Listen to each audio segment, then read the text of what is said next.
انسان کی سب سے بڑی بد نصیبی یہ ہے کہ وہ بہت کچھ جانتا ہو مگر کچھ بھی اختیار نہ رکھتا ہو۔ حسد کیا جانا اس سے بہتر ہے کہ تم پر ترس کھایا جائے۔ اچھا سوچنا اور کسی اچھی بات کہنے والے کی بات مان لینا ایک ہی بات ہے۔ جس پر تہمت لگائی جائے اسے دوہرا گھاؤ لگتا ہے۔ ایک اس کی طرف سے جو تہمت لگاتا ہے، دوسرا اس کی طرف سے جو اسے مان لیتا ہے۔ عورت اپنا لباس اتارنے کے ساتھ عزت کا دعویٰ بھی اتار دیتی ہے۔ عظیم کام عموماً بڑے خطرات مول لینے سے کیے جاتے ہیں۔ مرد اپنے کانوں پر اپنی آنکھوں سے کم اعتبار کرتے ہیں۔ میں جانتا ہوں کہ انسانی خوشی کبھی بھی ایک ہی جگہ پر زیادہ دیر نہیں رہتی۔ اگر آپ کے پاس 2 روٹیاں ہوں تو ایک جسم کی پرورش کے لیے رکھو، لیکن دوسری روٹی کو بیچ کر روح کے لیے پانی خریدو۔ حالات مردوں پر حکمرانی کرتے ہیں، مرد حالات پر حکمرانی نہیں کرتے۔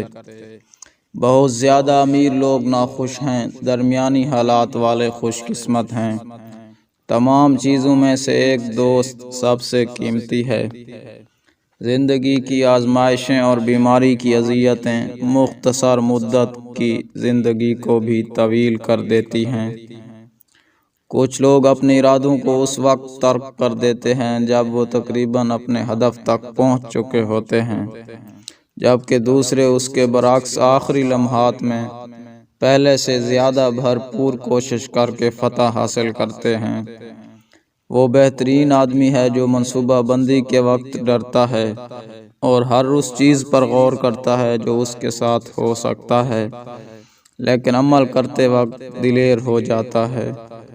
طاقت کی کوئی جگہ نہیں جہاں مہارت کی ضرورت ہو، صرف اچھائی علم ہے اور صرف برائی جہالت ہے۔ کسی انسان کے لیے تمام اچھی چیزیں ایک ساتھ رکھنا ناممکن ہے۔ اگر کوئی آدمی ہمیشہ سنجیدہ رہنے پر اصرار کرتا ہے اور اپنے آپ کو کبھی بھی آرام اور مزاح کی اجازت نہیں دیتا تو وہ دیوانہ ہو جائے گا یا غیر مستحکم ہو جائے گا۔ انسان کی سب سے بڑی بد نصیبی یہ ہے کہ وہ بہت کچھ جانتا ہو مگر کچھ بھی اختیار نہ رکھتا ہو۔